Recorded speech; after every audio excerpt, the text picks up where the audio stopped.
यह पद्मनंदी पंचविंशति का नामक ग्रंथराज है और इसका पहला अधिकार धर्मोपदेशामृत नाम का अपन पढ़ रहे हैं। 75 श्लोक पढ़ चुके हैं, 76वां श्लोक पढ़ेंगे। इस अधिकार में 198 श्लोक हैं। 6 श्लोकों तक तो मंगलाचरण था। 7वें श्लोक में उन्होंने बताया था कि धर्म दयारूप है, 2 भेद करो तो श्रावक धर्म और मुनि धर्म होता है, 3 भेद करो तो रत्नत्रय और 10 करो तो उत्तम क्षमादि 10 लक्षण रूप है। और परमार्थ से देखा जाए तो आत्मा की जो निर्मल परिणति है उसी का नाम धर्म है। तो यहाँ पर सबसे पहले दया की बात की और उसके बाद श्रावक धर्म की बात प्रारंभ करके मुनि धर्म की बात करके 37 श्लोकों तक ये बात पूरी हुई और 38वें श्लोक से रत्नत्रय की बात प्रारंभ हुई। रत्नत्रय की बात चल रही है और यहाँ पर अभी अपन ये कुछ अंक ठीक बोला कि मैंने कुछ भूल तो नहीं गया आपको? नंबरिंग में कुछ मिस्टेक तो नहीं थी?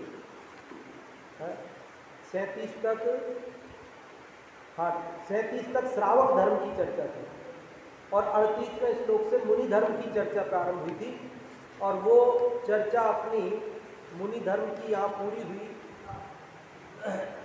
कहाँ पर पूरी हुई थी अपनी?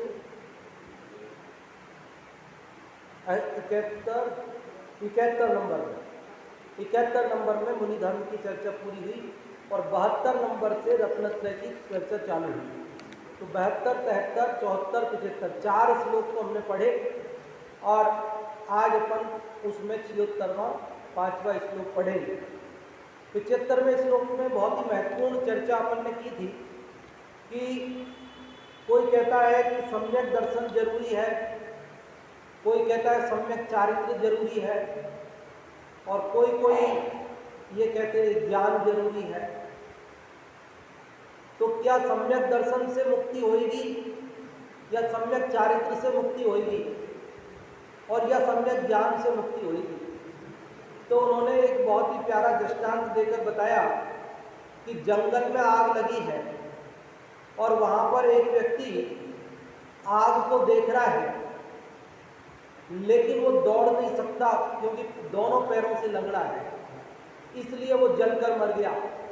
मतलब ज्ञान तो था, उसको दिख तो रही थी आग, लेकिन चारित्र नहीं था, दौड़ नहीं सकता था, इसलिए वो जल के मर गया। दूसरा उदाहरण उन्होंने दिया कि एक व्यक्ति अंधा था, पैर सही थे उसके, दौड़ रहा था वो, लेकिन उसे आग दिख नहीं रही थी और वो जल करके मर गया, दौड़ते हुए भी जलकर मर गया। मतलब चारित्र तो था लेकिन ज्ञान नहीं था। और एक तीसरा व्यक्ति था जिसकी आंखें भी सही थी और पैर भी सही थे, वो आग को देख भी रहा था और दौड़ भी रहा था, देख भी सकता था और दौड़ भी सकता था, लेकिन वो आलसी था। वो तो बैठा रहा, ना तो उसने आग को देखने की कोशिश की किधर आग लगी है और ना दौड़ने की कोशिश की और आखिरकार वो भी जलकर मर गया। कहने का मतलब उसको श्रद्धा नहीं हुआ। जब किसी ने कहा ना उससे कि आग लग गई है तो उसने सोचा ऐसे ही कहते रहते हैं, उसने कोशिश ही नहीं की। देख सकता था, खड़े होकर पता लगा सकता था लेकिन नहीं लगाया, भाग सकता था लेकिन नहीं भागा। तो ऐसे ही जो श्रद्धा के बिना, सम्यक दर्शन के बिना ज्ञान और चारित्र भी हो तो मुक्ति नहीं होती, और ज्ञान के बिना उसका श्रद्धा चारित्र भी कुछ काम नहीं आता, और चारित्र के बिना श्रद्धा और ज्ञान भी कुछ काम नहीं आता। एक एक से मुक्ति नहीं होती, बल्कि तीनों का सुमेल चाहिए। क्या चाहिए? उसे आग लगी है इस बात पर भरोसा भी होना चाहिए, आग देखने की योग्यता, उसकी आंखें भी ठीक होनी चाहिए और उससे भागने के लिए, बचने के लिए उसके पैर भी ठीक होने चाहिए और वो दौड़ना चाहिए, सारी काम होने चाहिए। उसी प्रकार मुक्ति के मार्ग में सम्यक दर्शन, ज्ञान और चारित्र तीनों की जरूरत है। तीनों के सुमेल से ही मुक्ति होती है, एक से मुक्ति नहीं होती, दो से नहीं होती, किसी भी एक की कमी से भी मुक्ति नहीं होती, तीनों जरूरी है। इसलिए जो इस बात को लेकर झगड़ते हैं कि साहब सम्यक दर्शन, दर्शन मूलो धम्मो, जो ये लेकर झगड़ते हैं कि चारित्रम खलु धम्मो, जो लेकर ये झगड़ते हैं कि नहीं ज्ञान ही जरूरी है, तो कहते हैं भैया ये झगड़े बंद करो, तीनों जरूरी है। क्या क्या जरूरी है? सम्यक दर्शन, सम्यक ज्ञान और सम्यक चारित्र। तीनों के बिना मुक्ति नहीं होती है। अब अपन आगे बढ़ते हैं, देखो, और बहुत ही सुंदर श्लोक 76वां है, जिसके अंदर इस रत्नत्रय को धारण करने की प्रेरणा दे रहे हैं। देखो, बहुभिरपि मन्यई प्रस्तरई रत्न संजयी वपुषि जनित खेदई भारकारित्व योगात् हत दुरित तमोभि चारु रत्नैरनर्जयी त्रिभिरपि कुरुतात्मा लंकृतिं दर्शनाद्ययी। रत्न नामधारी पत्थर से होता है क्या लाभ कहो, किंतु भार युत होने से बस भेद मात्र ही तन में हो। अतः पापमय अंधकार के नासक रत्नत्रय जानो, सम्यक दर्शन ज्ञान चरित बहुमूल्य रत्न से भूषित हो। क्या करें? बहु भी अपि किमन्यई प्रस्तरई रत्न संजय। बहु भी मतलब बहुत सारे से, अपि भी बहुत सारों से भी, किम क्या प्रयोजन है, अन्यई अन्य से, रत्न प्रस्तरई पत्थरों से, रत्न संज्ञा रत्न संज्ञा जिनका की संज्ञा जिनका नाम रत्न है, जैसे हीरा, पन्ना, नाना प्रकार के रत्न आते हैं ना बाजार में, मूंगा, क्या क्या माणक और क्या क्या बोलते हैं ना, अलग अलग मोती और नीलम और क्या क्या सब आते हैं बाजार में ना। तो ये सारे रत्न क्या है? पत्थर है, पत्थर। कोई नीला पत्थर है, कोई लाल पत्थर है, कोई पीला पत्थर है, कोई है तो पत्थर ही सब। और इनको पहनने पर क्या होता है? वजन लगता है, वजन। अब ये पहनने वाले जाने इन रत्नों को पहनने पर क्या लगता है? भार लगता है, वजन लगता है, तकलीफ होती है। अगर नहीं होती हो तो हमेशा पहने रहो ना। ये भारी भारी आभूषण जो पहनती हैं महिलाएं, उनको पहने रहो ना हमेशा ही। तो बोले हमेशा ही तो नहीं पहन सकते हैं ये तो कोई प्रोग्राम हो तो घंटा, आधा घंटा, 2 घंटा, 4 घंटे पहन सकते हैं, 1 दिन 2 दिन पहन सकते हैं, लेकिन हमेशा ही नहीं पहन सकते। क्यों? क्योंकि ये भार के कारण है। सोना हो, चांदी हो, कुछ भी हो, ये रत्न कहलाते हैं, लेकिन ये रत्न नहीं है, ये तो पत्थर के टुकड़े हैं। और ये कैसे हैं? भारकारी हैं। कैसे हैं ये? भारकारित्व योगात्, भारकारी होने से वपुषि जनित खेदई।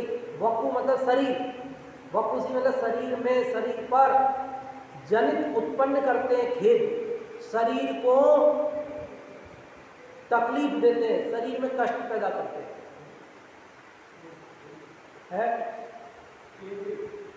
खेद पैदा करते हैं, कष्ट देते हैं। क्या समझ में आई बात? कि बहु भी बहुत सारे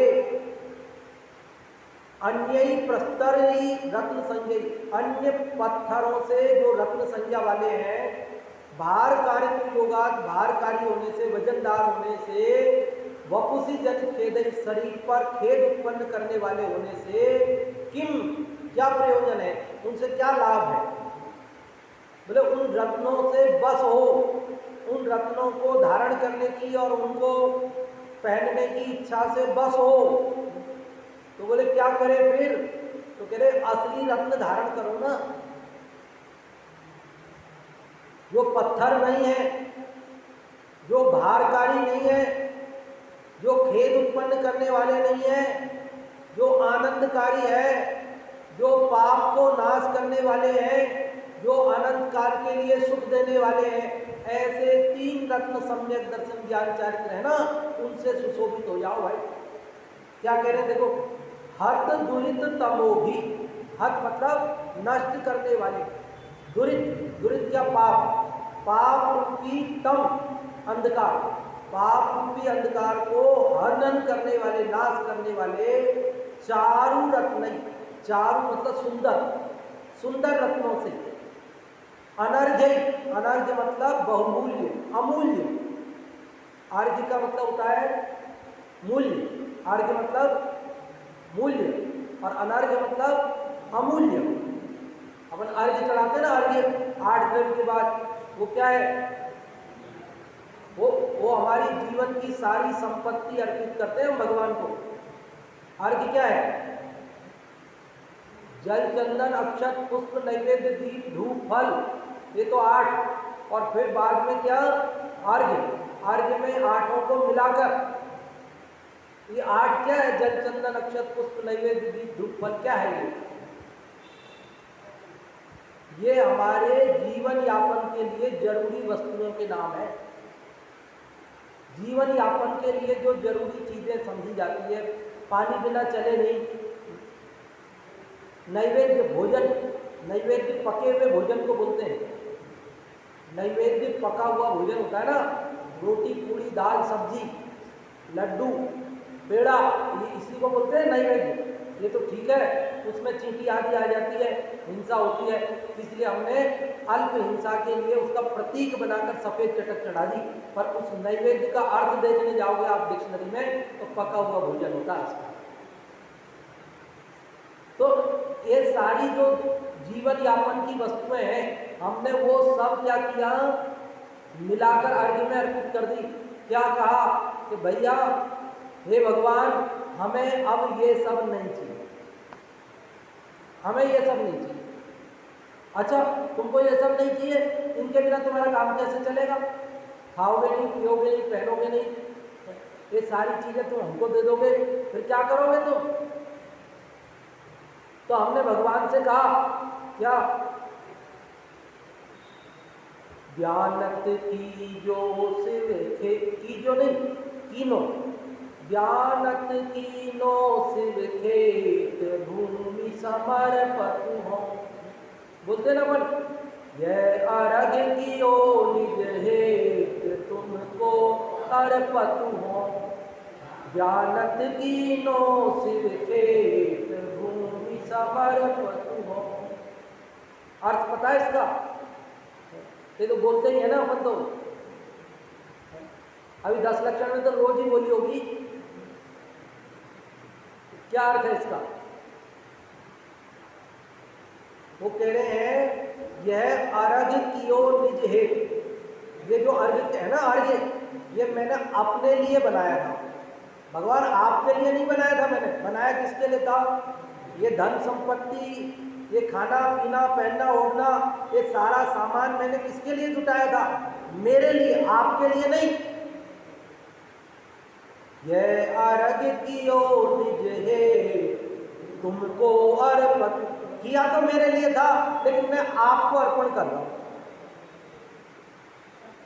ये जल चंदन अक्षत पुष्प नैवेद्य दीप धूप फल, ये इकट्ठे किसके लिए किए थे मैंने जिंदगी में, किए तो मेरे लिए थे, लेकिन अब मैं भगवान ये सब आपको अर्पित करता हूं। अच्छा, जब किए तूने अपने लिए थे और तू अपने लिए काम में नहीं लेके मेरे को अर्पित कर रहा है, तो तू क्या करेगा। तो ध्यानत राय जी अगली पंक्ति में कहते हैं, ध्यानत कीनो शिव खेत भूमि समर्पत हो। कई लोग इसको भी अशुद्ध बोलते हैं, ध्यानत कीजो शिव खेत बोलते, कीजो नहीं है वो कीनो है। अगर कहीं कीजो किताब में छप भी गया हो तो वो गलत है, सुधार लो। ध्यानत कीनो शिव खेत, ध्यानत राय जी कहते हैं मैंने तो कर लिया क्या, शिव खेत, शिव क्षेत्र, मोक्ष रूपी क्षेत्र को पा लिया है, अब ये सब नहीं चाहिए मेरे को, इसलिए आपको दे रहा हूं। ये सामग्री मैंने जुटाई तो मेरे लिए थी, लेकिन भगवान अब मैंने तो मोक्ष का रास्ता अपना लिया है, अब मैं तो मोक्ष से जा रहा हूँ, मेरे ये सब काम आएगा नहीं, तो ये आपको देखे जा रहा हूँ। भूमि समर्पित हो, क्या मतलब है भूमि समर्पित हो? कि ये भूमि भी आपको ही समर्पित करता हूँ, मुझे नहीं चाहिए अब ये भूमि, जमीन का क्या काम है, मेरे प्लॉट दुकान कुछ काम नहीं आएगी अब आप मैं तो जा रहा हूँ मोक्ष में, अब मेरे क्या काम का ये, ऐसा होता है ना। जैसे अपन रविवार सब्जी ले आते हैं, 5-7 दिन की सब्जी एक साथ ले आते हैं। अब रविवार को अपन सब्जी ले आए, घर में ला के रख ली, फल रख लिए, सब रख लिए, दूध वाले से दूध ले लिया 1 दिन का, रोज ही लेते दूध तो खैर। और फिर मान लो सोमवार को कोई जरूरी काम आ गया, 5-7 दिन के लिए हम बाहर जा रहे हैं, 10 दिन के लिए, 15 दिन के लिए बाहर जा रहे हैं, अब पता खराब हो जाएगी चीज़ें, तो पड़ोसी को दे जाते हैं ना कि भैया तो हमको क्यों दे रहे हो, तो नहीं लाए तो हम अपने लिए ही थे, तुम्हारे लिए नहीं लाए थे, ये सब्जी फल ये सब आपको देने के लिए नहीं लाए थे, लाए तो वो पड़ोसी पूछे किस खुशी में दे रहे हो, आज किस खुशी में दे रहे हो, तो भाई खुशी में कुछ नहीं, लाए तो हम अपने लिए ही थे, लेकिन अब हमारा प्लान अचानक बाहर जाने का बन गया है, रखे रखे खराब हो जाएंगे, तो हमने सोचा आपके काम आ जाएंगे, खराब करने से बढ़िया है आपके काम आ जाएंगे, इसलिए हम आपको देके जा रहे हैं, जैसे आपके लिए नहीं लाए तो अपने लिए थे। ऐसे भगवान ये आर्य मैंने अपने लिए बनाया था, किसके लिए बनाया था? ये जल चंदन किसके लिए इकट्ठे किए थे? मेरे लिए इकट्ठे किए थे, लेकिन अब मैं आपको दे रहा हूं, क्यों दे रहा हूं? क्योंकि मेरे तो मोक्ष की टिकट बुक हो गई है, मैं वहां जा रहा हूं, अब यहाँ क्या काम है मेरे इन सब चीजों से, इसलिए मैं आपके यहाँ पटक के जा रहा हूं तो अर्घ्य का मतलब समझ गए मूल्य, और अनर्घ्य मतलब अमूल्य। यहाँ कह रहे हैं हत दुरित तमो भी चारु रत्नैर अनर्घ्यै, अनर्घ्य मतलब अमूल्य। ये रत्नत्रय सम्यक दर्शन ज्ञान चारित्र कैसे है? अमूल्य है, इनकी कोई कीमत है? सम्यक दर्शन चाहिए अपने को, कितने करोड़ों में मिलेगा? कितने अरब और खरब दे रहे कि सम्यक दर्शन मिल जाए? तो सम्यक चारित्र, तो सम्यक ज्ञान नहीं भैया, ये मूल्य से नहीं मिलता है, ये तो अमूल्य है। हीरा कितने में मिलेगा? पन्ना कितने में मिलेगा? मूंगा कितने में मिलेगा? वो तो मूल्य देकर मिल जाएगा, भले करोड़ अरब खरब कुछ भी देना पड़े, लेकिन उसके बदले में वो रत्न तो मिल जाते हैं, लेकिन ये रत्न मूल्य से नहीं मिलते। इसलिए कहा ये कैसे है? अनर्घ्य, अमूल्य। त्रिभी अपि, तीनों से भी कुरुत आत्मा अलंकृतिम दर्शनाद्यै, दर्शन आदि से, 3 जो दर्शन आदि सम्यक दर्शन आदि 3 दर्शन है, उनसे कुरु करो, आत्मा को अलंकृत करो, आत्मा को सुशोभित करो। पूरे श्लोक का क्या अर्थ हुआ? कह रहे अन्य जो रत्न जिनके नाम है, ऐसे रंग बिरंगे पत्थर हैं, भार वजन देने वाले हैं, ऐसे शरीर को कष्ट देने वाले हैं, इनसे क्या फायदा है? सारी दुनिया रत्नों की दीवानी है, सारी दुनिया रत्नों के पीछे भाग रही है। कई लोगों को मैं देखता हूं कि उनके इस उंगली में भी अंगूठी, इसमें भी अंगूठी, इसमें भी अंगूठी, इसमें भी अंगूठी, इसमें भी अंगूठी, 10 अंगूठी, और एक उंगली में 2 अंगूठी, कोई में लाल रंग का, कोई में नीले रंग का, कोई में कैसा, कोई में कैसा, और गले में भी, हाथ में भी। क्या तमाशा होता है, समझ में नहीं आता है, क्या मजा आता है?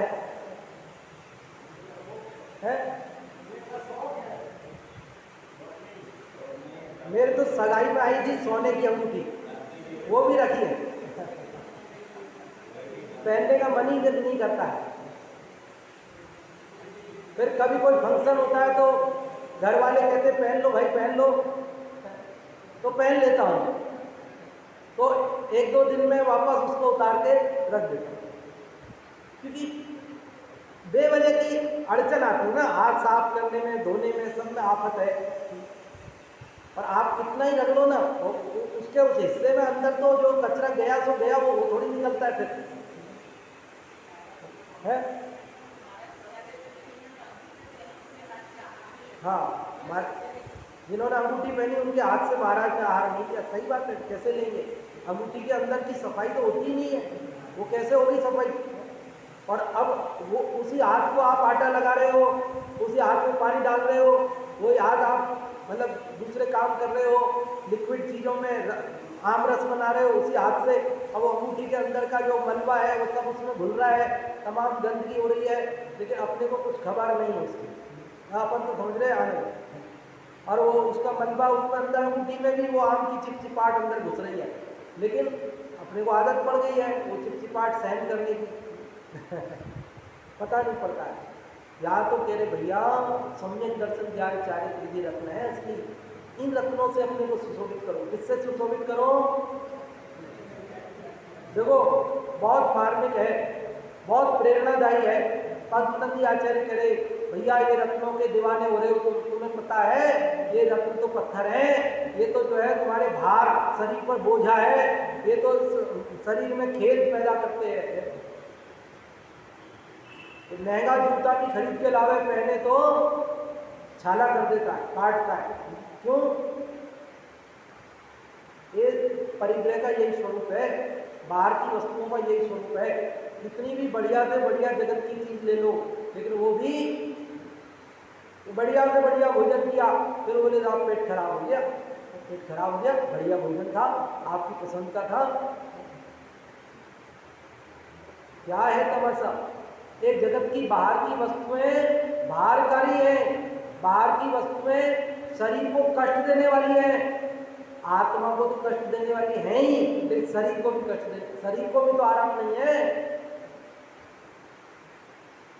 और ये सम्यक दर्शन ज्ञान चारित्र ये आत्मा को सुखदायी है और शरीर को भी सुखदायी है, क्योंकि जिसके जीवन में सम्यक दर्शन ज्ञान चारित्र प्रकट होते हैं वो निर्भय हो जाता है, निश्चिंत हो जाता है और उसको शारीरिक अनुकूलता भी प्राप्त हो जाती है। क्यों? क्योंकि जिसके रत्नत्रय प्रकट हुए अंदर में, तो बाहर में भी उसको ऐसा पुण्य का सुयोग होता है कि बाहर में भी उसे कोई तकलीफ होती नहीं। कोई पुराना कर्म बाकी हो तो होवे तो होवे, लेकिन वो दीर्घ काल तक रहती नहीं। इसलिए इस श्लोक में प्रेरणा दे रहे हैं, ये भारकारी पत्थर जो रत्न है, इनसे क्या फायदा है? रत्नत्रय से सुशोभित करो अपने को। किससे सुशोभित करो? देखो आप पढ़ते हैं, बहुवीरपि मन्यई प्रस्तरई रत्न संजयी वपुष जनित खेदई हारकारी होगा हत दुरित तमो भी चारु रत्नैरनर्घ्यई त्रिभिरपि कृतात्मा लंकृतिं दर्शनाद्यई। अर्थ समझ में आ गया ना आपको? हिंदी वाला पढ़ गया। रत्न नामधारी पत्थर से होता है क्या लाभ कहो। नाम तो रत्न है पत्थर, और उससे तुम्हें क्या लाभ होता है भैया? किंतु भारयुक्त होने से बस खेद मात्र ही तन में हो। ये क्या है? वजनदार है, इसलिए शरीर को भी खेद करता है। अतः पापमय अंधकार के नाशक रत्नत्रय जानो। पाप रूपी अंधेरे के नष्ट करने वाले रत्नत्रय हैं, ऐसा जान करके सम्यक दर्शन ज्ञान चरित्र बहुमूल्य रत्न से भूषित हो।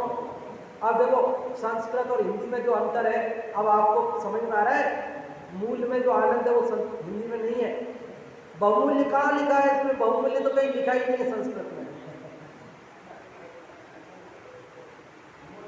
हाँ, बहुमूल्य में तो अमूल्य, संस्कृत में तो अमूल्य लिखा है और हिंदी में वो हो गया बहुमूल्य। अब बहुमूल्य और अमूल्य का एक ही बात है क्या?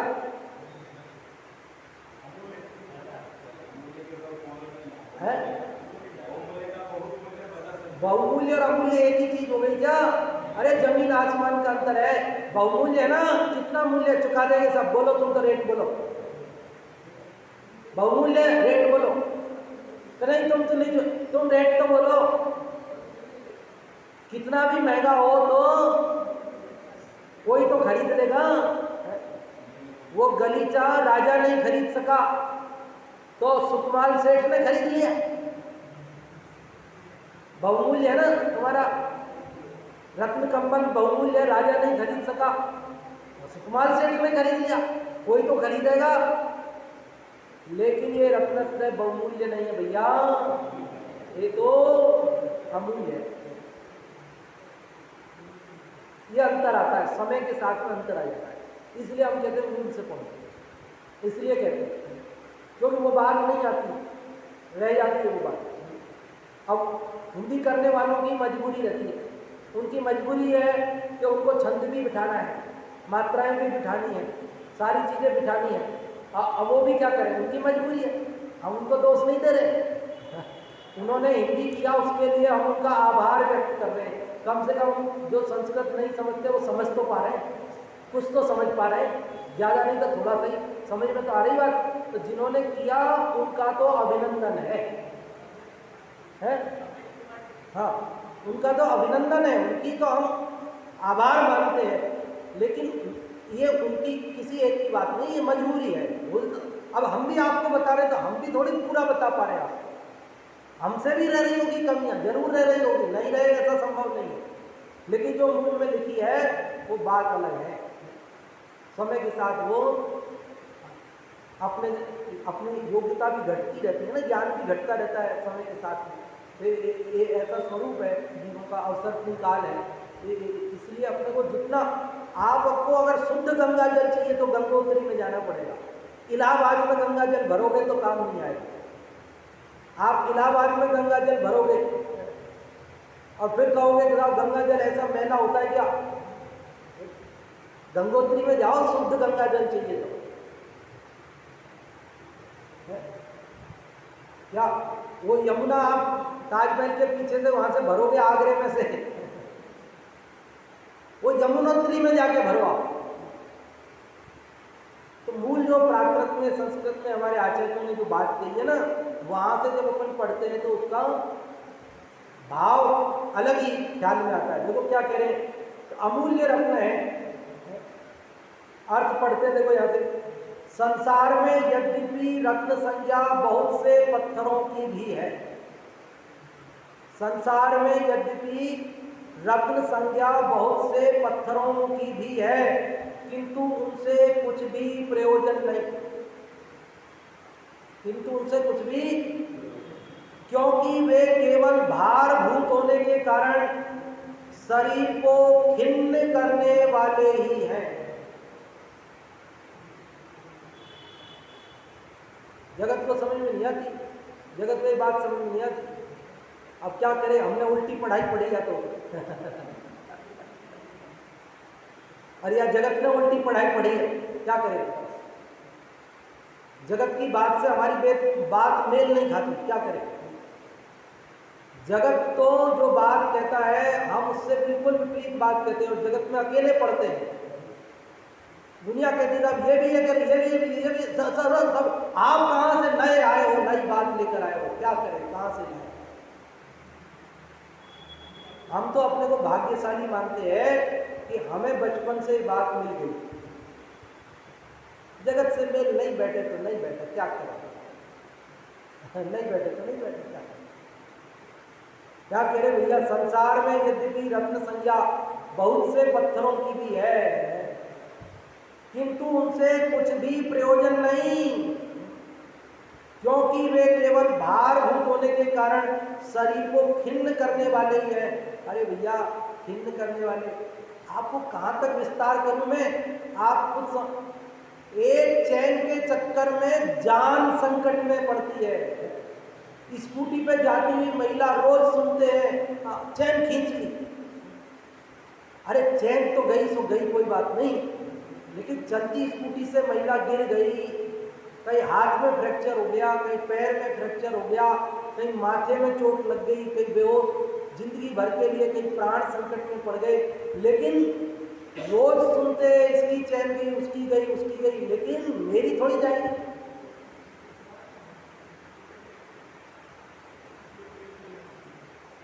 हर एक को क्या लगता है, मैं तो होशियार हूं,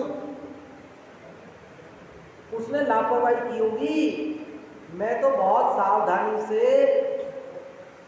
मेरे साथ थोड़ी ऐसा होगा। अरे भैया, जब सबके ही साथ हो रहा है तो हम किस पेड़ के पत्ते हैं? सबके ही साथ हो रहा है, हम किस पेड़ के पत्ते हैं? गिरा देते हैं, चोट आ जाती है, संकट खड़ा हो जाता है। घर में रत्न रखे हो तो डकैत घर में आके पिस्तौल तान देते हैं। घर में रखे हो तो आप पहले नहीं, घर में तो रखे, घर में तो सीने पे तान के और ले जाए, क्या करोगे? ले गए ना 24 करोड़ का सोना, क्या किया? देखा, हमने जीपीएस लगा रखा था, तो जीपीएस को निकाल के डाल दिया उन्होंने। कुछ काम नहीं आता है ये जगत में, ये रत्न कुछ काम नहीं आते हैं जिनको हमने रत्न समझे। क्या करें? संसार में यद्यपि रत्न संज्ञा बहुत से पत्थरों की भी है, किंतु उनसे कुछ भी प्रयोजन नहीं, क्योंकि वे केवल भारभूत होने के कारण शरीर को खिन्न करने वाले ही हैं। इसलिए आचार्य उपदेश देते हैं कि हे मुनीश्वरों, जो संपूर्ण अंधकार के नाश करने वाले हैं, अमूल्य और मनोहर हैं, ऐसे सम्यक दर्शन, सम्यक ज्ञान, सम्यक चारित्र की तीनों रत्नों से ही अपनी आत्मा को शोभित करो। यही वास्तविक रत्न है। इन रत्नों की चाह में मुंशी प्रेमचंद ने तो गबन नाम का उपन्यास लिखा है, उपन्यास गबन। बोले महिलाओं को आभूषणों की बहुत रहता है, पुरुषों की कमाई महिलाओं के शरीर पर आभूषणों के रूप में दिखाई देती है, मुंशी प्रेमचंद ने लिखा। और महिला बहुत जिद करती थी, मेरे पड़ोसी के पास ये है, सोने के कंगन है, ये है, वो है, मेरे पास तो है ही नहीं। अब वो उसको इतनी तनख्वाह नहीं मिलती थी, बैंक में बाबू था, और रोज रोज के तानों से परेशान आ गया, तो बैंक में से गबन करके भाग गया। ये दशा है, बताओ जगत की। सर्व कष्ट का कारण है। किसका कारण है? सर्व प्रकार के कष्टों के कारण है ये जगत के रत्न को। और ये सम्यक दर्शन, ज्ञान, चारित्र, ये रत्न, ये 3 रत्न लेकर मुनिराज जंगल में, कोई चुरा नहीं सकता उनसे। आप 3 रत्न लेकर जंगल में अकेले बैठ सकते, और मुनिराज अमूल्य रत्न लेकर बैठे, कोई चुराने वाला नहीं, कोई उनको बॉडीगार्ड रखना नहीं पड़ता, कोई लॉकर में नहीं रखने पड़ते।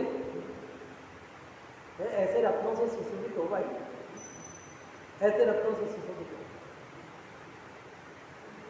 असली जो चीज है उसकी हमें खबर नहीं है, और जो बाहर की फालतू की चीजें हैं उन पे हमको महिमा आती है। कबीरदास ने लिखा ना, वो एक महिला थी, तो उसके पति ने क्या है, उसको नथनी बनवाई, तो वो नथनी पहन के वो पानी भरने पनघट पे, तो अपनी सहेलियों से कह रही थी कि हमारे इन्होंने है ना, हमारे लिए देखो कितनी सुंदर नथनी बनाई। अरे अब बार बार उस नथनी की महिमा गा रही थी, वो दिखा रही थी। अब वो मेरे को इसको दोहा तो याद नहीं, वो कबीरदास ने कहा तो भाई जिसने तेरे को नथनी दी है उसकी तो तू 100 बार स्मरण कर रही है, और जिसने नाक दी है उसका स्मरण नहीं कर रही है। जिसने बनवाई नथनी उसका स्मरण 100 बार, और जिसने दी नाक उस करतार का एक भी बार नहीं। अरे नाक नहीं होती तो नथनी किसमें पहनती तू? अरे उस ईश्वर का भी तो नाम स्मरण कर थोड़ा सा, उनके यहाँ तो कर्तावाद है ना, ईश्वर ने बनाया सब कुछ। तो कह रहे ईश्वर ने तेरे को बनाया, तेरी नाक बनाई, अब नाक ईश्वर ने बनाई तो तू नथनी पहन पा रही है। तो नथनी तो जब नाक ही नहीं होती तो नथनी कहाँ से आ जाती? तो तू नथनी देने वाले की महिमा गा रही है, कोई बात नहीं, 100 बार उसकी महिमा गा, तो 2 बार उस ईश्वर का भी तो स्मरण कर, उसका भी तो धन्यवाद कर तो उसने नाक दी।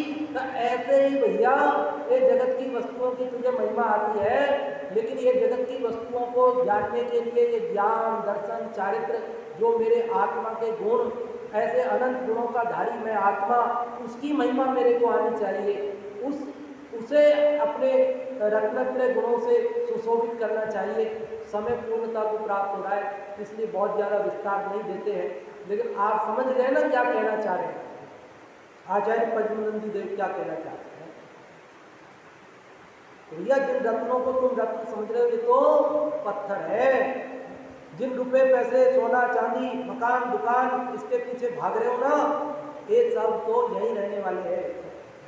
और ये रत्नत्रय अगर एक बार प्राप्त कर लिया तो अनंत काल के लिए जन्म मरण का, परिभ्रमण का अंत है। हाँ जी, अब आप लोगों में से बताने के लिए मैंने बचाए 2 मिनट केवल। आप लोगों में से एक महिला वर्ग से और एक पुरुष वर्ग से कौन बताएंगे?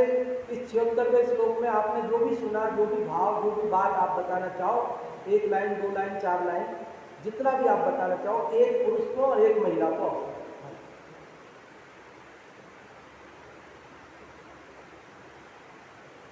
कोई भी बताओ, कोई भी।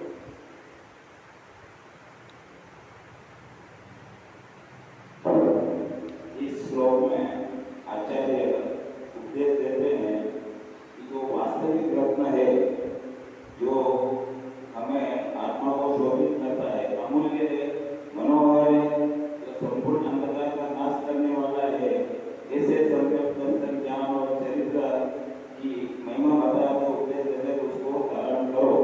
और जो संसार रूपी जो अनेक प्रकार के रत्न है वो बाढ़ युक्त है और बिना प्रयोजन के, और उससे शरीर छिन्न होता है, ऐसा उपदेश। बहुत बढ़िया आपने बताया। महिला वर्ग से कौन बताए? कोई भी जो भी बताना चाहे।